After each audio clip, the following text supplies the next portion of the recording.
2 documents. 1 table. 1 dead man. 2 women who had never met each other, and 1 name on both marriage certificates.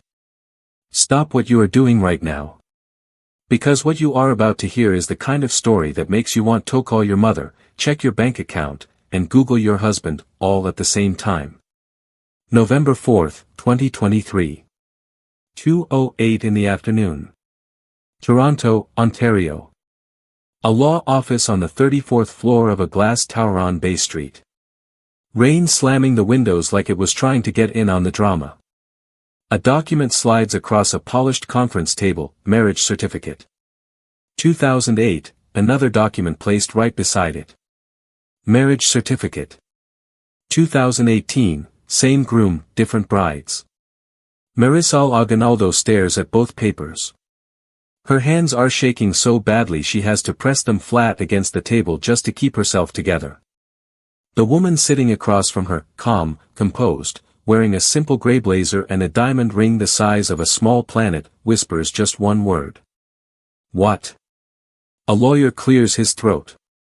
Under Canadian federal law and the Ontario Marriage Act, only one of these marriages is legally valid. Only one. Marisol's entire body goes cold. She has been Marisol Kavanagh for 5 years. A gorgeous condo in Liberty Village. A black Porsche Cayenne in the underground parking garage. A wedding in Kelowna that cost close to $3 million. The other woman, Dorinda Kavanagh, has been married to the same man for 15 years. 2 teenage sons. A family home in Oakville. 1 man. 2 wives. $50 million in estate assets, and here is the thing that breaks them both wide open. Neither woman knew the other existed. Not one single day. Not one phone call. Not one whisper. Dorinda looks at Marisol like she is seeing a ghost. Marisol looks at the marriage certificate like it is a death sentence. Because in that room on that day, they both learned the same brutal lesson. A marriage is only as real as the government says it is. If you are already feeling the heat of this International Marriage Fraud Canada story, hit that subscribe button and turn on notifications. Because we are just getting started. Let us go back. Way back. Vancouver, British Columbia, Spring 2017. Marisol Aguinaldo was 34 years old. Filipino-Canadian, born in Cebu City, raised in Burnaby, British Columbia. She had spent the last 7 years building a boutique interior design firm called Maple and Stone Interiors out of a rented loft space in Gastown. 4 employees. A growing client list built entirely on referrals and late nights. She was talented. Everyone who worked with her said so, but talent in the design world is like a good knife in a kitchen that nobody lets you into. Skill means nothing if nobody opens the door. That door arrived in an email. Harborview Suites Calgary, a luxury boutique hotel looking for a Canadian designer with modern warmth and multicultural sensitivity to lead their interior concept, budget, $1.4 million. Timeline, 8 months. Marisol read that email 4 times. Her business partner and closest friend, Camille, who had known her since their days at BCIT School of Construction and the Environment, was skeptical from the jump. How did they even find you? Portfolio submission. I applied 6 months ago and forgot about it. Camille raised both eyebrows. Calgary. Do you know anybody out there? Not a single person. Then how are you going to manage a project 5 provinces away? Marisol looked at her. The same way we have managed everything else. We figure it out. She flew to Calgary that September. The project ran smoothly. Marisol delivered on time and 11% under budget. The client was so thrilled they invited her to the opening gala. That is where she met him. Brennan Kavanagh. 47 years old. Irish Canadian. Born in Halifax, educated at McGill. He introduced himself simply as someone who worked in family real estate investments, which is a sentence that can mean absolutely anything from, I flip houses in Lethbridge, to, I own half of Alberta. In Brennan's case, it was closer to the latter.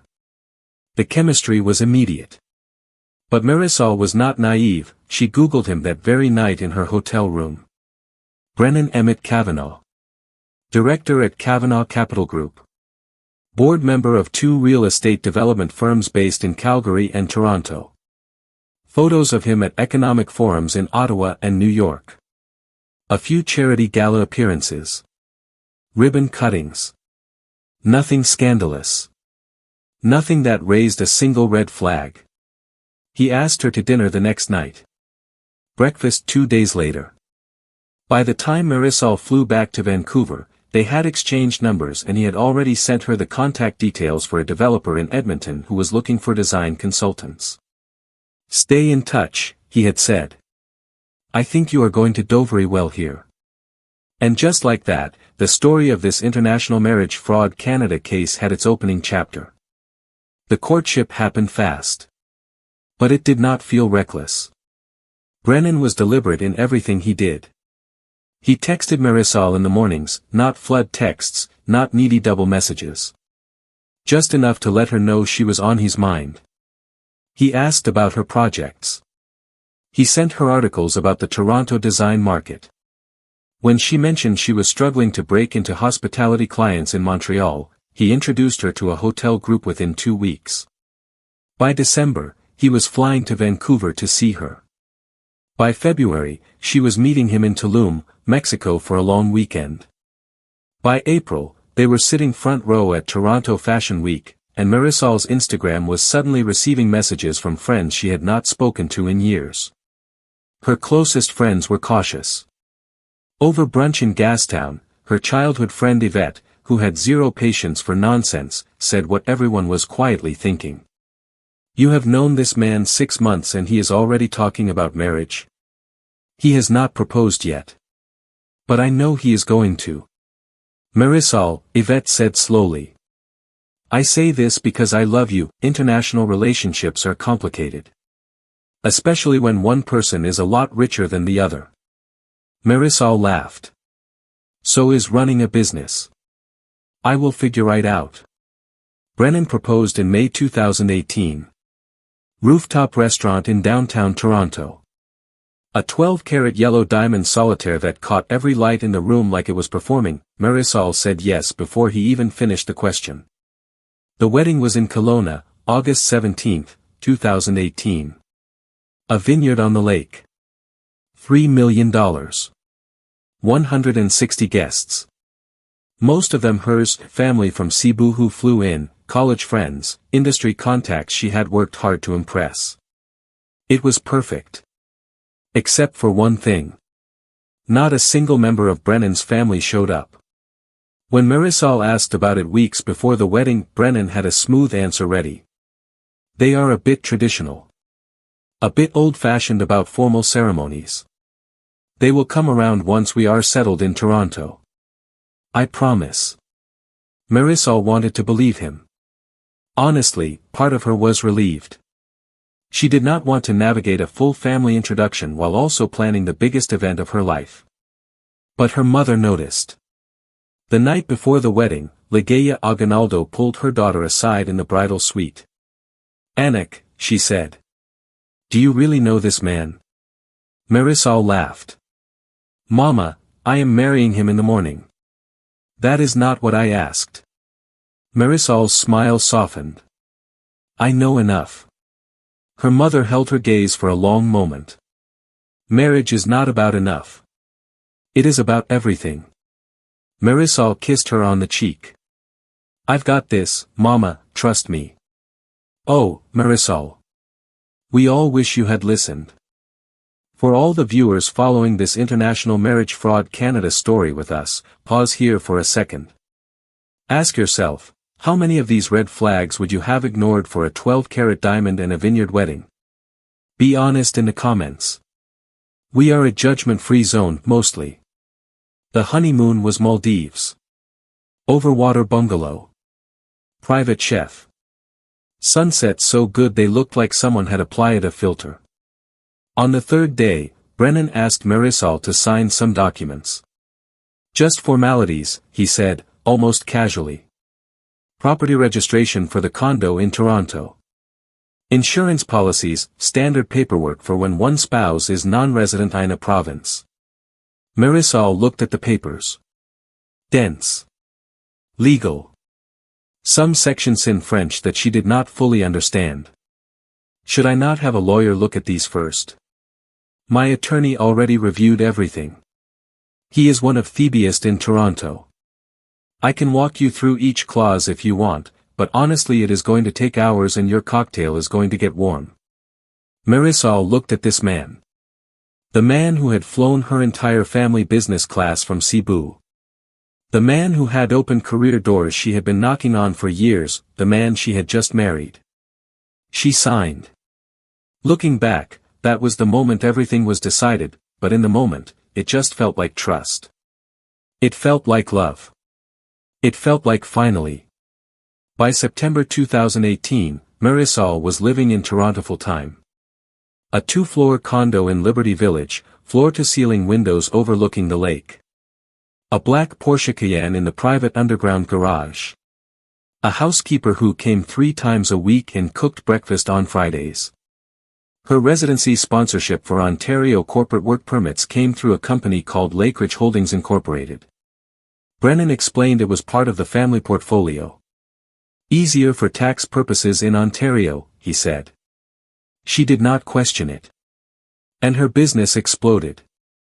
Within the first year, Maple and Stone Interiors brought in $2.6 million in revenue. Every single client came through Brennan's network. Government building contracts. Private luxury developers. High-end hotel groups. Marisol told herself she had earned it. And maybe she had, but the access. That was all him. She started noticing small things. Brennan traveled between 18 and 20 days every single month, always last minute. Always vague about where he was going or who he was meeting. He had a second phone he kept in his desk drawer and never let her touch. Whenever she brought up having children, he would smile and say, "Let us wait until the business stabilizes." But she was happy. She was busy. She was building something that felt real. For 5 years, Marisol Aguinaldo built what she thought was her empire. She just did not know the ground underneath was not hers to stand on. Stay with us. Because this International Marriage Fraud Canada story is about to get so much worse. October 14, 2023. Monday morning. Brennan kissed Marisol on the forehead at 6:20 a.m. She was half asleep when he leaned down and whispered, "Business trip to Calgary. Back Thursday." She mumbled something about being careful. Heard the front door click shut. Went back to sleep. That was the last time she ever saw him alive.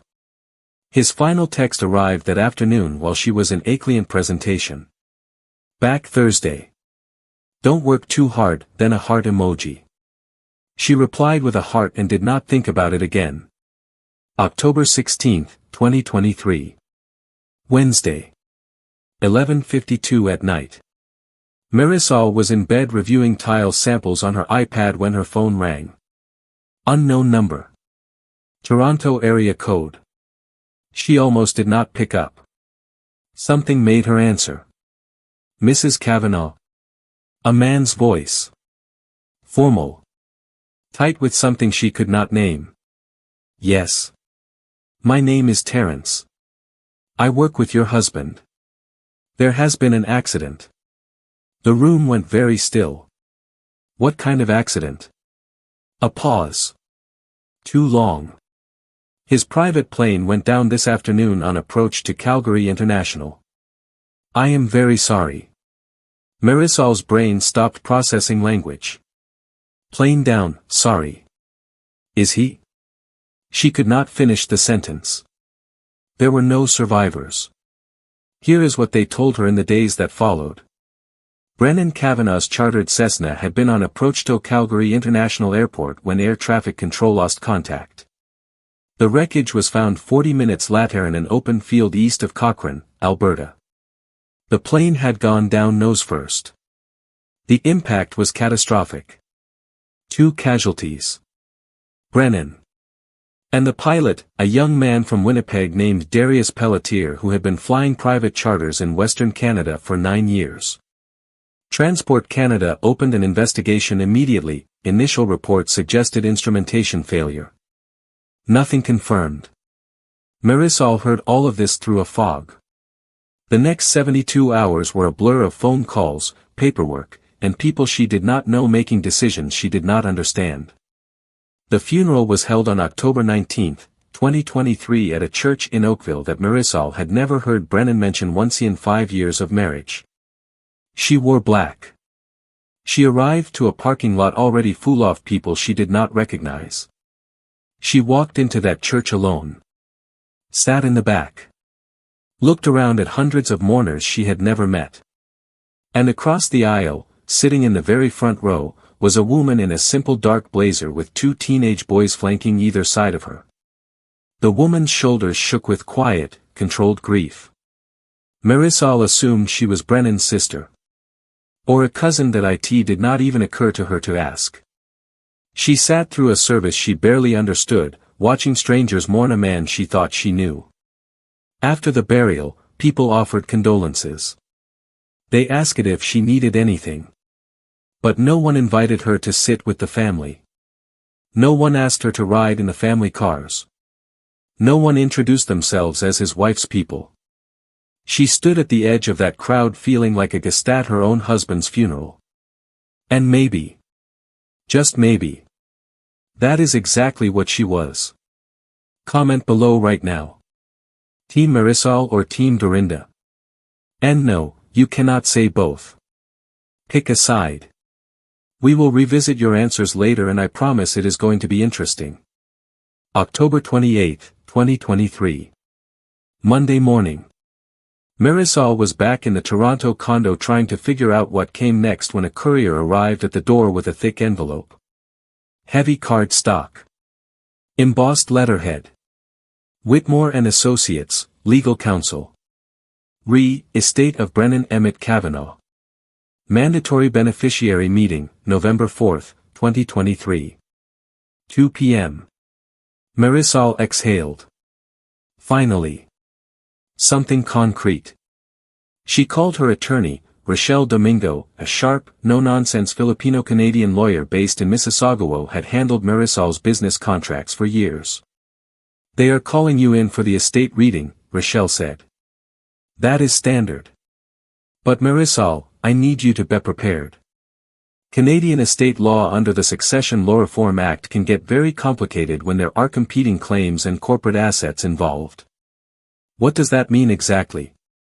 It means if there are other heirs, other beneficiaries, other claimants, the distribution gets complicated fast. Don't sign anything. Don't agree to anything. I'll be on the phone with you the entire time. Marisol nodded. Fine. I'm not worried. We were married for 5 years. The condo is in both our names. Or at least she thought it was. She figured she would walk away with a significant portion off the estate. Brennan had been worth at minimum $50 million. Even a portion of that would change her life. She had already started thinking about what came next. What she did not realize was that November 4th was not a closing chapter. It was the opening of a book that had been written entirely without her knowledge. November 4th, 2023. 1:58 p.m. Marisol arrived at the offices of Whitmore and Associates 10 minutes early. Black blazer. Professional. Composed, Rochelle was on speakerphone through her AirPods. Don't agree to anything, Rochelle reminded her. This is information gathering only. The receptionist walked Marisol down a long hallway to a corner conference room. Floor-to-ceiling windows overlooking the financial district. A long table that could seat 12. And sitting at that table was the woman from the funeral, the woman who had been crying in the front row. The woman with the 2 teenage boys. Marisol stopped in the doorway. The woman looked up. Early 40s. Composed. A navy blazer. Diamond wedding band. Eyes that were red but dry, like she had already spent all her tears before walking in. I am sorry, Marisol said carefully. Who are you? The woman stood. Her voice was quiet and steady. My name is Dorinda Cavanaugh. I am Brennan's wife. The air left the room. Marisol stared at her. His wife. Yes. Before either of them could speak again, the door at the far end opened and a man in his late 50s walked in, senior partner Whitmore. He moved with the kind of calm that comes from having delivered catastrophic news to people for 30 years. Mrs. Cavanaugh. Miss Aguinaldo. Please sit. Marisol froze. It is Mrs. Cavanaugh. The lawyer looked at her without blinking. Not according to Ontario records. And then he laid both marriage certificates side by side on that table. The first one, Dorinda Whitfield and Brennan Emmett Cavanaugh. Registered in Ontario. May 3, 2008. The second one, Marisol Aguinaldo and Brennan Emmett Cavanaugh. Kelowna, British Columbia. August 17, 2018. This, the lawyer said, pointing to Marisol's certificate, was a civil ceremony performed in BC and was never registered in Ontario. Mr. Cavanaugh's provincial marriage records show one legal spouse. Marisol's throat closed. That is not possible. I am afraid it is. Under the Ontario Marriage Act and the Marriage Prohibited Degrees Act, bigamy invalidates a subsequent marriage entirely. Rochelle's voice came sharp through the AirPod. Marisol, ask about the condo.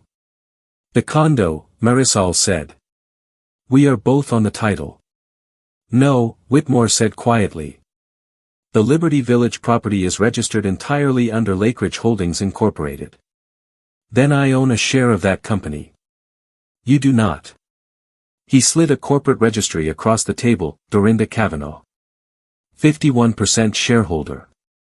Brennan Cavanaugh 0.49%. Marisol looked at Dorinda. Dorinda was looking at the document like she had never seen it before in her life. I lived in that condo for 5 years, Marisol said. Dorinda's voice cracked. He told me that property was for visiting business clients. And the car? Marisol pressed. Corporate asset, the lawyer said flatly. Your work permit was issued through Lakeridge Holdings as an employee dependent. Not as a spousal dependent. Your legal status in Canada was tied to the company. Not toth marriage. Marisol felt the floor tilt under her feet. Everything she had believed about her life for 5 years was dissolving right in front of her. Rochelle was nearly shouting through the AirPod. Marisol, that we are leaving. Do not sign anything. Marisol picked up her phone.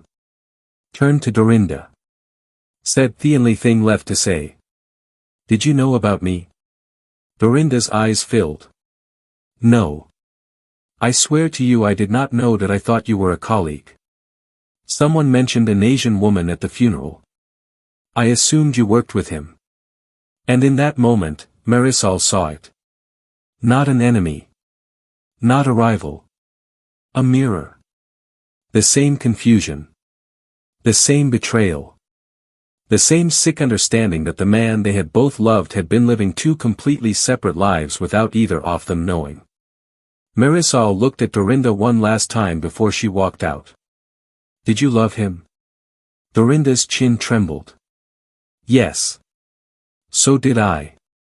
She walked out of that office with nothing but copies of the documents she had demanded and a hollow space in her chest where her marriage used to be. This is the core of every international marriage fraud Canada story that never makes the news. 2 women. 1 ghost. And a legal system that had already decided who mattered. November 10, 2023.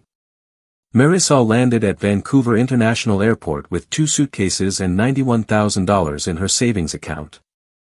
That was all she had after 5 years in Toronto. A business that had generated over $12 million in revenue. And she was walking back through arrivals with the same amount she had started with. Her old 1-bedroom apartment in Kitsilano was still there. She had sublet it to a UBC graduate student when she moved to Toronto, thinking she would eventually sell it. Now she was grateful she had not let it go. The place smelled like someone else's life. The furniture was the same IKEA pieces from her 20s. It felt like she had been gone for a decade and also like no time had passed at all. Her mother was waiting. Ligeia Aguinaldo took one look at her daughter standing in the doorway with those 2 suitcases and pulled her into a hug that lasted close to 2 full minutes. She did not say a word. She just held on. They sat at the kitchen table. Ligeia made champorado, chocolate rice porridge, because it was the only thing she made when something was too big for words. "What are you going to do?" her mother finally asked. "I do not know yet. You need a real lawyer. Not just a contracts lawyer. Someone who handles fraud." "Mama, it was not fraud. It was a bad marriage." Ligeia reached across the table and took her daughter's hand. "Anak. When a man hides an entire family from you, when he puts your business under someone else's name without your knowledge. When he has a lawyer on his payroll pretending to represent you. That is not a bad marriage. That is a crime." Marisol looked at her mother. And for the first time since the meeting in that Bay Street office, she allowed herself to believe it. Within 2 weeks, Rochelle Domingo had a referral ready. Geraldine Farablack. Forensic accountant based in Burnaby. Specialized in international asset recovery, corporate fraud, and what she called financially weaponized marriages. Her hourly rate was $475. Marisol nearly hung up the phone when the receptionist quoted it. But Geraldine offered something that changed the calculation. Contingency. If they recovered assets, she took 30%. If they recovered nothing, Marisol only owed for the initial document review. Marisol had nothing to lose. She walked into Geraldine's office on a gray Tuesday with every document she had. Contracts. Bank statements, property records. And those papers Brennan had handed Heron their honeymoon in the Maldives. The ones he had called insurance and property registration. Geraldine spread everything across her conference table like she was reading a map. "Walk me through the business," she said. "Every client, every contract.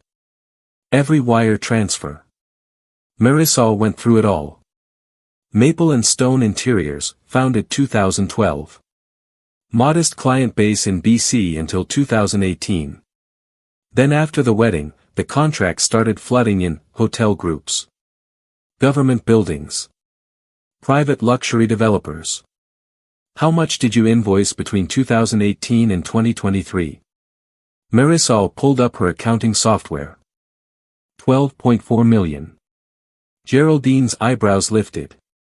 Who were the clients? Marisol read through the list. North Shore Prestige Developments. Ridgeline Commercial Properties. Harborstone Investment Group. Lakeridge Commercial Holdings. All introduced to you by Brennan. Every single one. Did you ever meet the actual owners? Sign contracts directly with anyone? Marisol paused. Now that Geraldine mentioned it. The contracts had always come through intermediaries. Project managers. Legal representatives. She had never actually sat across a table from a single client. Geraldine nodded slowly. "I am going to need copies of every invoice, every wire transfer, and every vendor payment you ever made." "Why?" "Because I am very strongly suspecting that none of those companies are real." And that was the beginning of the real investigation into what would become one of the most quietly devastating international marriage fraud Canada cases nobody ever officially reported. It took Geraldine 3 weeks to trace the money. Every single client that had hired Maple and Stone Interiors between 2018 and 2023 was a shell company, registered in Ontario, Alberta, and British Columbia, different names. Different addresses. Same ownership structure underneath. Every single one connected back to Kavanaugh Capital entities. "Here is how it worked," Geraldine explained, pulling up a flowchart on her screen. "Your firm invoices North Shore Prestige for $2 million. North Shore pays you. The money lands in your Canadian business account. Your operating costs come out, your salary comes out. The remainder goes back out as vendor and material payments to subcontractors. And those payments also went to companies controlled by Brennan's network. The money left as shell companies, cycled through your legitimate Canadian business account to look clean, and went right back to them as project expenses. Marisol sat very still. Why would they do that? Because your business had a clean Canadian business license. A Canadian bank account. Canadian tax filings. When Brennan's people approached investors, particularly American and European investors looking at Canadian real estate, they pointed to your firm as proof of credible domestic partnerships. You gave them legitimacy. The room tilted. I was laundering money, Marisol said. Not knowingly. But yes, functionally, that is what happened. There is more. Those papers you signed in the Maldives, that I had them reviewed by a certified legal translator. They are not insurance documents. They are assignment of interest agreements. Under the clauses Brennan had drafted, any business revenue generated through contracts introduced by Lakeridge Holdings was automatically assigned back to Lakeridge Holdings Limited. Marisol's hands went numb. Dorinda's company. Yes. And the lawyer who reviewed those papers for you on your honeymoon? The one Brennan said was his best guy in Toronto. The same lawyer now representing Dorinda in the estate proceedings. Marisol could not breathe. Geraldine leaned back. This is not a messy marriage. Thesis identity theft. Wire fraud. Brennan did not just have two wives. He used your identity, your business, and your reputation as a Filipino-Canadian professional to make dirty money look clean. You were the front. But I did not know. Exactly. That is what makes it fraud. Marisol spent 2 weeks processing everything Geraldine had found. Then one night in December, she opened her email, typed Dorinda Kavanaugh's address into the recipient field, and started writing. Subject: We need to talk. Mrs. Kavanaugh. My name is Marisol Aguinaldo. I have information about your husband's business dealings that I believe you need to see. This is not about the estate, this is about what he did to both of us. Please respond if you are willing to meet privately. 3 days passed. Then on December 23rd, a reply appeared, Hazelton Hotel, Toronto. December 28th, 2 p.m. Come alone. No greeting. No signature. Just a time and a place. Marisol booked a flight that same afternoon. December 28th, 2023. The Hazelton Hotel. Exactly 2 p.m. Dorinda walked in with a lawyer at her side. She sat down across from Marisol. For a moment, neither of them said anything. Then Dorinda spoke. What do you want from me? I want to know if you knew. The air between them was brittle. But when Dorinda opened the folder Marisol slid across the table and read through everything Geraldine had found, something shifted in her face. First confusion. Then recognition. Then something that looked like grief so deep it had no sound. He used my name, Dorinda said quietly. He used my son's future for this. I was the Canadian-Filipino front. You were the legal shield. Dorinda closed the folder and pressed her palms flat against it. Then she said something Marisol was not expecting. The estate is insolvent. Brennan's debts exceed his assets by $14 million. The properties are over-leveraged. The investments are underwater. There is nothing left to inherit. Marisol felt the ground shift under her. So even if I had been his legal wife, there was nothing to inherit. They sat in silence. Then Dorinda looked at her. The family wants me to close this quietly. Accept the losses. Protect the Kavanaugh name. And if you do that, Marisol said, we both walk away with nothing. Yes. And if you don't? Dorinda looked at her lawyer. Then back at Marisol. Then we fight. They needed proof of intent. Geraldine suggested searching Brennan's personal effects. Dorinda mentioned an apartment in London's Belgravia district she had only visited twice. He had a safe there, Dorinda said. In his home office that I have never opened it. They flew to London in February 2024. The apartment was exactly what you would expect from a man who lived two lives.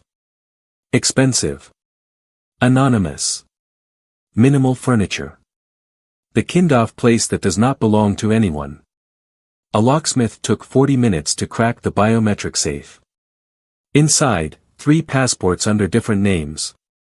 Property deeds for apartments in Monaco and Lisbon that neither woman knew existed.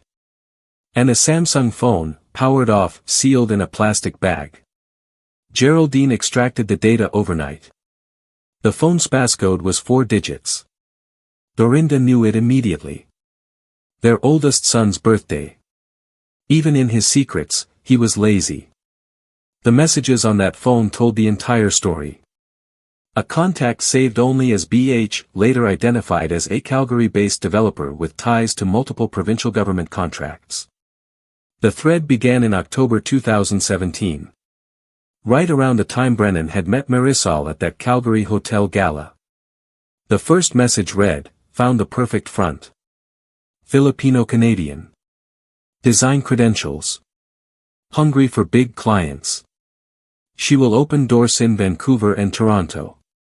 Clean business history." The room went very still. Marisol felt something crack open in her chest. Dorinda reached over and took her hand. Squeezed it once. Geraldine kept reading. August 2018.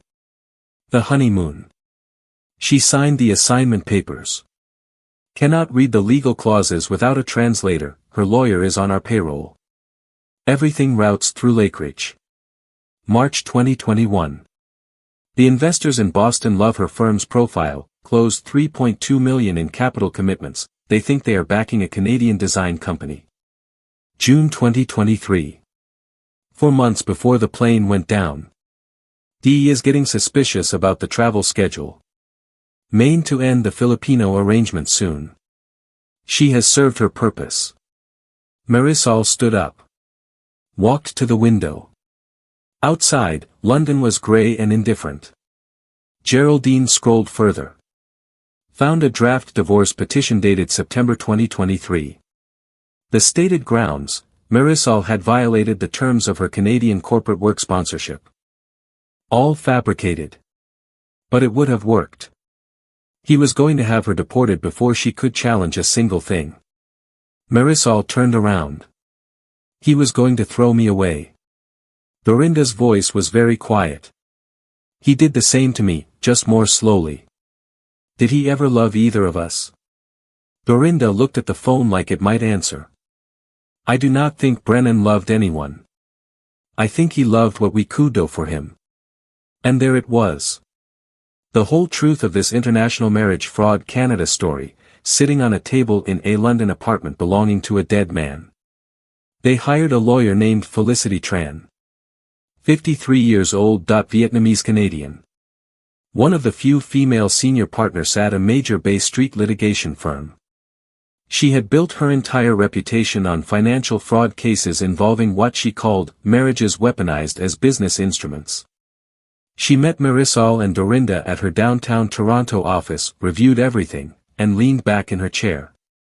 This is not a divorce case. It is not an inheritance dispute. It is fraud. Identity theft. Unjust enrichment, corporate misrepresentation. Can we win? Felicity looked at both of them.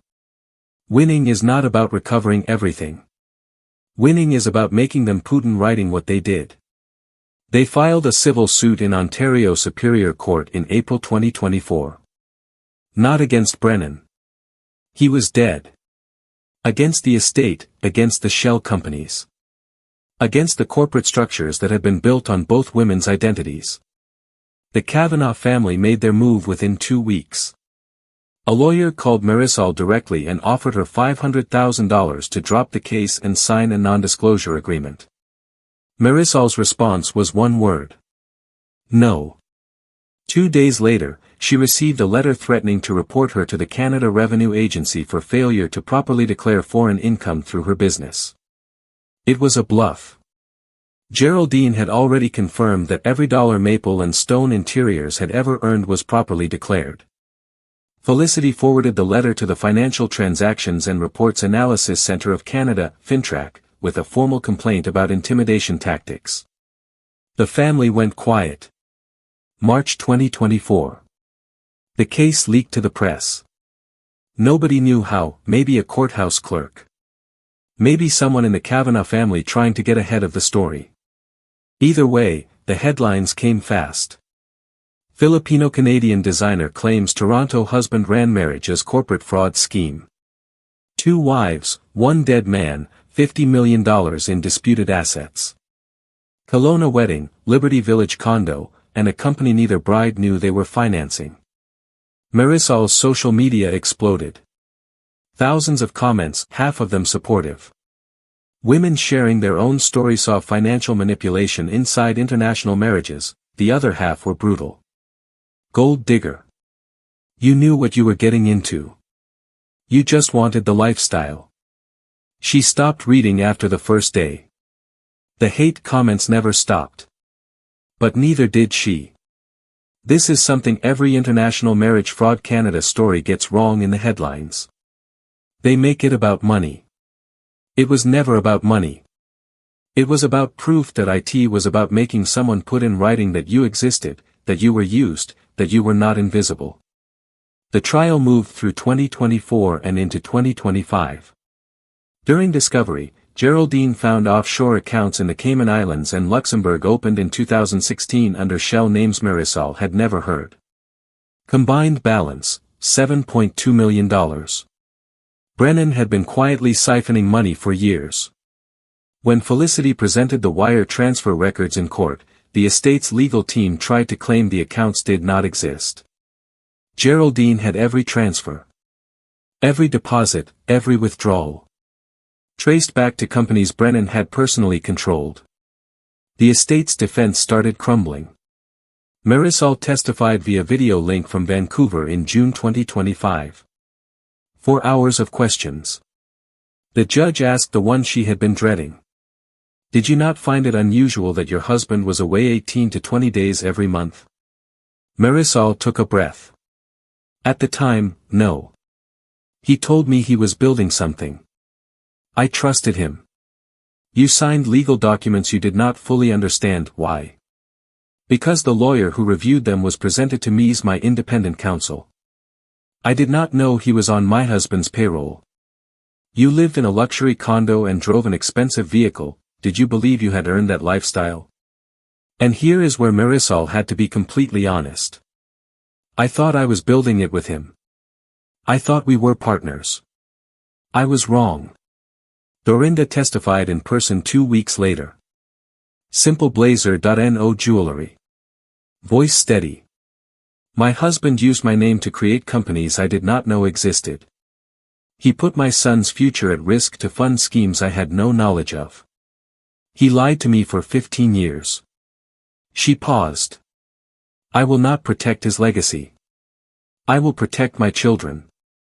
The Kavanaugh family members sitting in the gallery looked like they wished the floor would swallow them whole. August 2025. The estate made an offer. $4.4 million to be divided equally between Marisol and Dorinda.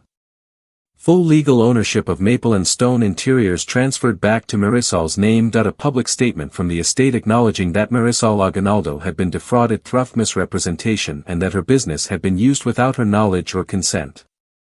Not a criminal conviction. But close enough to matter. Dorinda would keep the family home in Oakville. Her son's financial futures would be protected. Felicity sat Marisol down.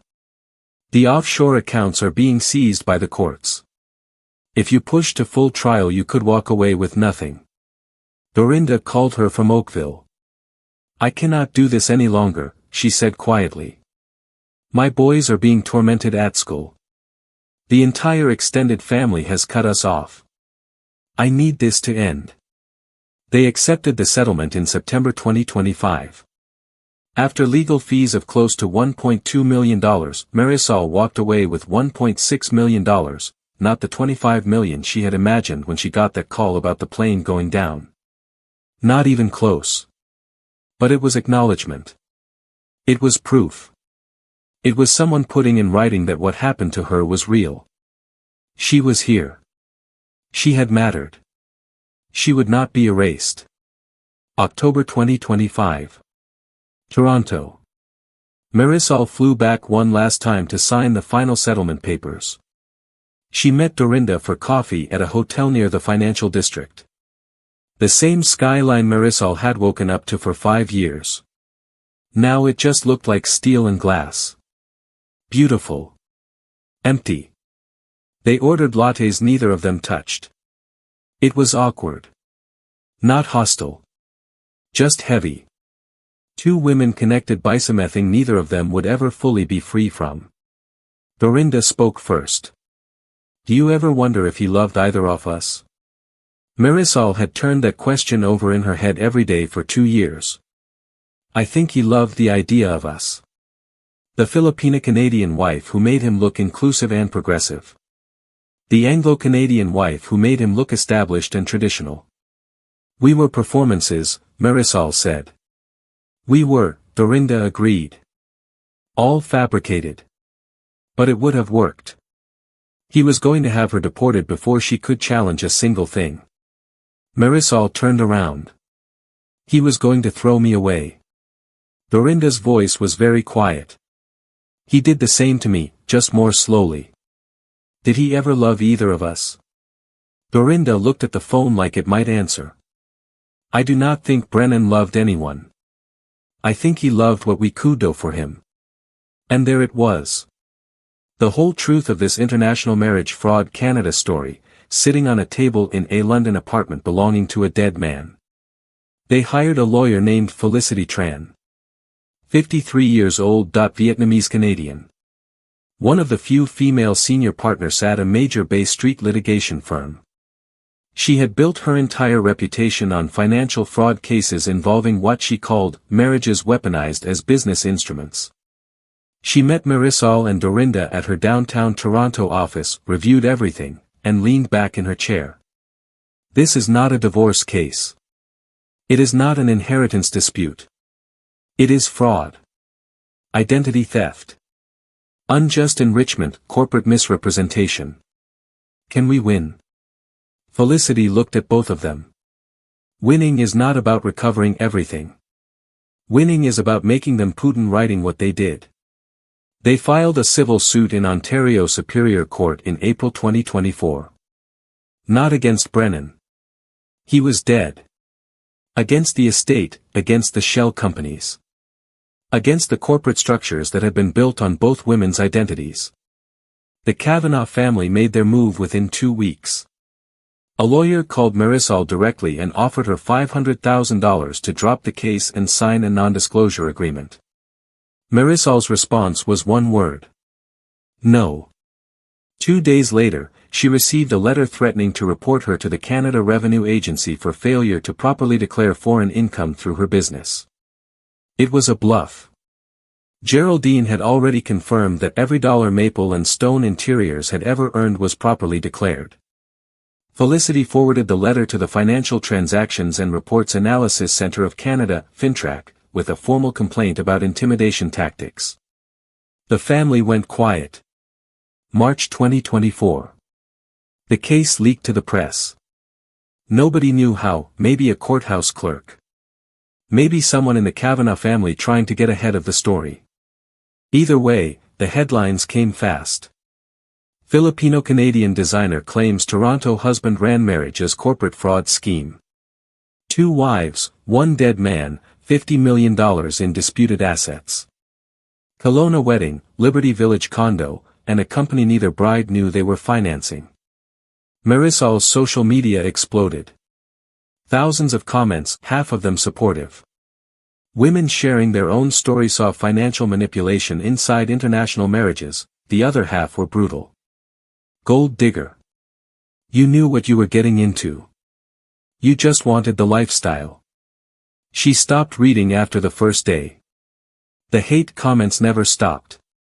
But neither did she. This is something every International Marriage Fraud Canada story gets wrong in the headlines. They make it about money. It was never about money. It was about proof that it was about making someone put in writing that you existed, that you were used, that you were not invisible. The trial moved through 2024 and into 2025. During discovery, Geraldine found offshore accounts in the Cayman Islands and Luxembourg opened in 2016 under shell names Marisol had never heard. Combined balance, $7.2 million. Brennan had been quietly siphoning money for years. When Felicity presented the wire transfer records in court, the estate's legal team tried to claim the accounts did not exist. Geraldine had every transfer, every deposit, every withdrawal traced back to companies Brennan had personally controlled. The estate's defense started crumbling. Marisol testified via video link from Vancouver in June 2025. 4 hours of questions. The judge asked the one she had been dreading. Did you not find it unusual that your husband was away 18 to 20 days every month? Marisol took a breath. At the time, no. He told me he was building something. I trusted him. You signed legal documents you did not fully understand. Why? Because the lawyer who reviewed them was presented to me as my independent counsel. I did not know he was on my husband's payroll. You lived in a luxury condo and drove an expensive vehicle. Did you believe you had earned that lifestyle? And here is where Marisol had to be completely honest. I thought I was building it with him. I thought we were partners. I was wrong. Dorinda testified in person 2 weeks later. Simple blazer.no jewelry. Voice steady. My husband used my name to create companies I did not know existed. He put my son's future at risk to fund schemes I had no knowledge of. He lied to me for 15 years. She paused. I will not protect his legacy. I will protect my children. The Kavanaugh family members sitting in the gallery looked like they wished the floor would swallow them whole. August 2025. The estate made an offer. $4.4 million to be divided equally between Marisol and Dorinda. Full legal ownership of Maple and Stone Interiors transferred back to Marisol's name. A public statement from the estate acknowledging that Marisol Aguinaldo had been defrauded through misrepresentation and that her business had been used without her knowledge or consent. Not a criminal conviction. But close enough to matter. Dorinda would keep the family home in Oakville. Her son's financial futures would be protected. Felicity sat Marisol down. The offshore accounts are being seized by the courts. If you push to full trial you could walk away with nothing. Dorinda called her from Oakville. I cannot do this any longer, she said quietly. My boys are being tormented at school. The entire extended family has cut us off. I need this to end. They accepted the settlement in September 2025. After legal fees of close to $1.2 million, Marisol walked away with $1.6 million, not the $25 million she had imagined when she got that call about the plane going down. Not even close. But it was acknowledgement. It was proof. It was someone putting in writing that what happened to her was real.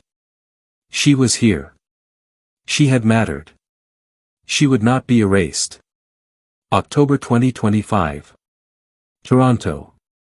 Marisol flew back one last time to sign the final settlement papers. She met Dorinda for coffee at a hotel near the financial district. The same skyline Marisol had woken up to for 5 years. Now it just looked like steel and glass. Beautiful. Empty. They ordered lattes neither of them touched. It was awkward. Not hostile. Just heavy. 2 women connected by something neither of them would ever fully be free from. Dorinda spoke first. Do you ever wonder if he loved either of us? Marisol had turned that question over in her head every day for 2 years. I think he loved the idea of us. The Filipino-Canadian wife who made him look inclusive and progressive.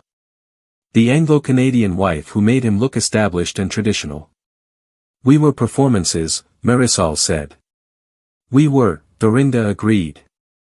Dorinda was rebuilding in Oakville. Slowly. Her older son, Wyatt, had stopped speaking to her for 4 months after the news broke. Her younger son, Conrad, cried for weeks. But they were in therapy. They were beginning to heal. Dorinda had also begun something quiet and persistent. She was working with a small advocacy group pushing for mandatory marriage disclosure requirements in Ontario property transfers. Proposed amendments to the Ontario Marriage Act that would require full legal disclosure of any existing registered marriages before a subsequent civil ceremony could proceed. It was not headline work. But it mattered. I cannot undo what was done to us, Dorinda told Marisol. But maybe I can make it harder for it to happen to the next woman. Marisol was back in Vancouver running maple and stone interiors out of a smaller studio in Kitsilano. The big corporate contracts were mostly gone. Some clients did not want the association. Others had just moved on. But she had built something new. A consulting practice helping high-net-worth clients, especially immigrant women marrying into unfamiliar legal systems, review international contracts, identify corporate structures that gave one partner total control, and understand every document before they signed. She had started a blog called Married to the Fine Print. Thousands of women read it every month. Filipinas in Canada. Filipino Canadians in the UAE. Women in Singapore. Women in Qatar. Same patterns. Different countries. She was not alone. She had just been willing to say it out loud. She and Dorinda were not friends. Too much shared pain for that kind of closeness. But they texted occasionally. Mabuhay on Filipino Independence Day. Happy Thanksgiving in October. Brief. Polite. Respectful. They understood each other in a way that nobody else ever could. And sometimes that has to be enough. People ask Marisol all the time if she regrets it. Moving to Toronto. Marrying Brennan. Building what she thought was her future on a foundation that turned out to belong to someone else. The truth is she does not have a clean answer. She lost 5 years. She lost her trust in her own judgment. She lost the version of herself that believed love was a reliable compass. But she also gained something. She gained proof that she existed. In a world where women can be erased with paperwork written in legal language they were never meant to understand, with corporate structures designed to leave them holding nothing, Marisol Aguinaldo fought back. She made them acknowledge her. She made them put it in writing. The marriage was not legal. But the verdict was. And that is the most important thing anyone in this International Marriage Fraud Canada story ever said out loud in a courtroom. Now let me ask you directly. Would you have caught the red flags? No family at the wedding. Documents you were asked to sign on your honeymoon in a language you could not read. A second phone kept in a locked drawer. Business clients you never met face to face. Drop your answer in the comments. And be honest.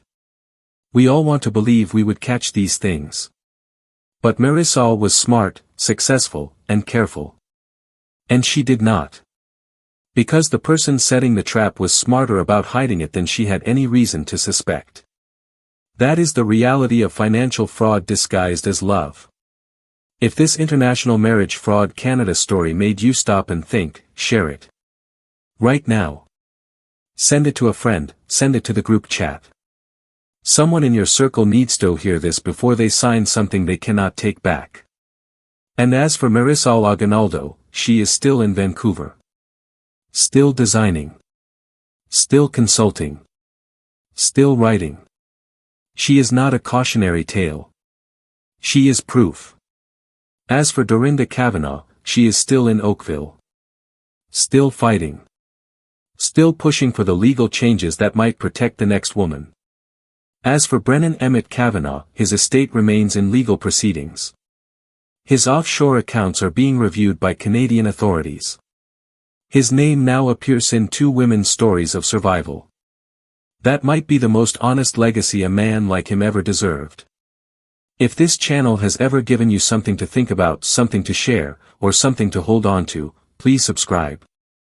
Hit that bell so you never miss a story. Leave us a comment. Share this with one person who needs it. Your support means this channel can keep telling the stories that matter. God bless you. Stay safe. Stay informed. And we will see you in the next one.